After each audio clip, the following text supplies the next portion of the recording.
नमस्कार मंडळी, मी मनोज गावकर. गावकऱ्यांची गाठी या चॅनलवर तुमचं स्वागत करतो आहे.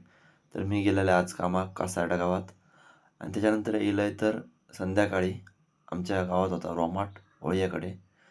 रोमटाक जाम मजा येयली. ते काय काय करत होतात तुम्ही आता बघा.